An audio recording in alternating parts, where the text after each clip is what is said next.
Welcome into the Tuesday episode of the David Hookstead Show. We have a lot of fun stuff to go over.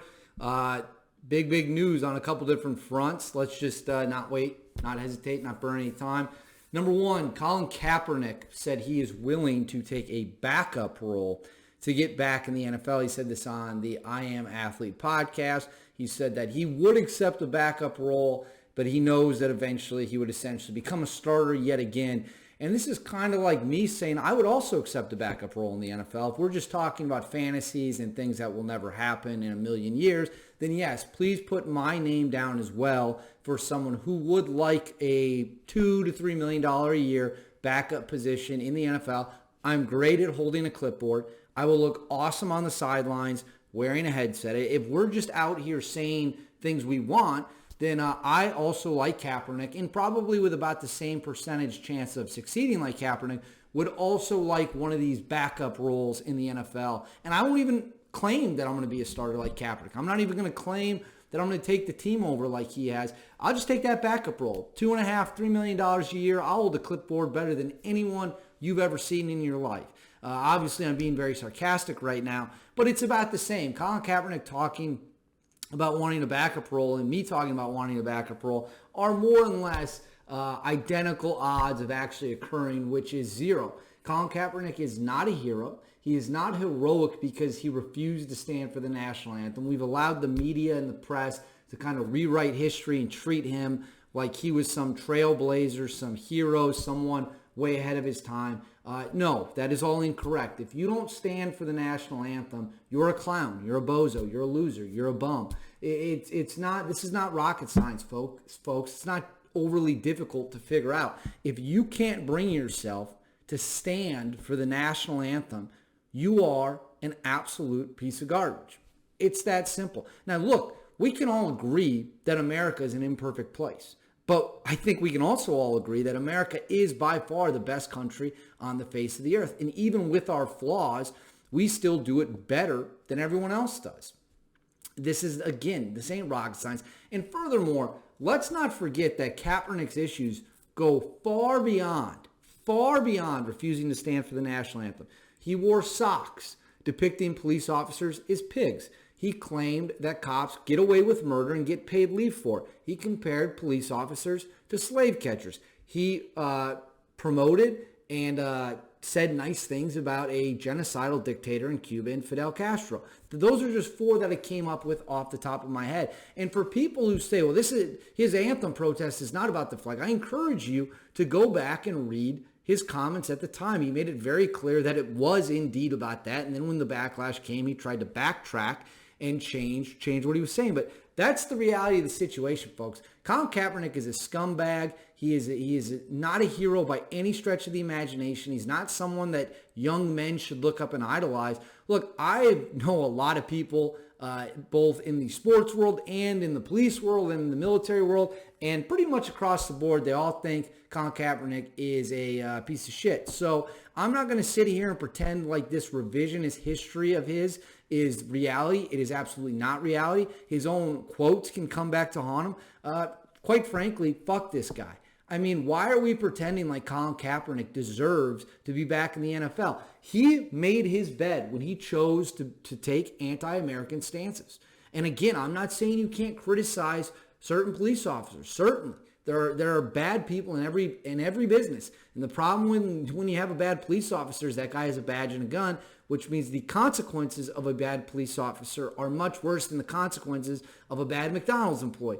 This is obvious. This is not something that needs to be explained. This is not nuclear physics or anything like that, right? Colin Kaepernick is not a hero. I think he is an absolute tool. I think that he has disgraced his legacy prior to 2016 by the things he did with the national anthem and going forward. And I, frankly, am happy he's out of the NFL, and I hope he never returns. And that's all there is to it. This is some good news. The mask mandate, the federal mask mandate has been halted by a federal judge in Florida.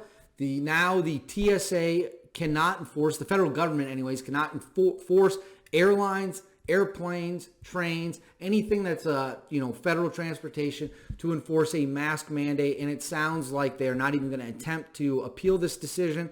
They're not even attempt to fight it, which means you don't have to wear masks on airplanes anymore. Now, an airplane line can certainly make their own rules, but I don't think they will. I think airlines have recognized that we've had enough of this. It's over. The mask hysteria is gone. If you're still wearing a mask right now and you're still wearing a mask and you're complaining about people not wearing masks, that group of people doing that, that's the same group of people that would surrender to the Chinese if they invaded this country without ever putting up any kind of fight. The same people walking around outside masks are the same people that would just roll over for an invading force, no questions asked. Okay, the Venn diagram of that's a perfect circle. Look, you want to wear a mask for the rest of your life, nothing's stopping you. There's nothing that says you can't wear a mask for the rest of your life. What we are saying now is you can't force us to wear masks forever. That's what this judge in Florida, I forget her name right now, but she's a bit of a low-key smoke, as the youth would say. That's what this judge has decided, that you cannot force, the federal government cannot force you to mask up on planes forever. And it's about damn time. This decision should have happened, frankly, 2 years ago. There's no science to support that I'm saving lives by wearing a mask on a cramped airplane. Airplanes, believe it or not, have compressed air systems, right? They have air filtration systems. Probably among the cleanest air you're ever going to breathe in a tight setting. So there was no science, from what I can tell. Now, if someone wants to reach out and explain it to me differently, I'm happy to hear it, to suggest that we were saving a ton of lives by wearing masks on airplanes or masks in airports. All that needs to end. I've seen the videos of people cheering, take your masks off, burn your masks. It is over. It is over, folks. COVID is over. It is done in the sense that these restrictions have got to go away. Obviously, COVID is real. People have died from it. I'm vaccinated. I got the vaccine. I'm not saying COVID itself, the virus, doesn't exist anymore. So the tech overlords, don't kick me off forever. I'm making that clear. When I say it's over, what I mean is these dumbass restrictions that have been cramping down our lives forever, that's got to go. That's done. We are never going back to that ever again. We are never going back to the days of masking up forever, masking little kids, all these social distancing, 6 feet apart, limited capacity. We are never going back to that. Those days have come and gone. They are gone forever, and it is a good thing because everyone agrees that that's a bunch of nonsense. And now on airplanes, take your masks off. I'm happy to see it. And I got a trip coming up here relatively soon. You better bet your ass that I won't be wearing a mask anywhere in the airport or on the plane. And I can't wait to do it for the first time in 2 years, to be maskless on a plane.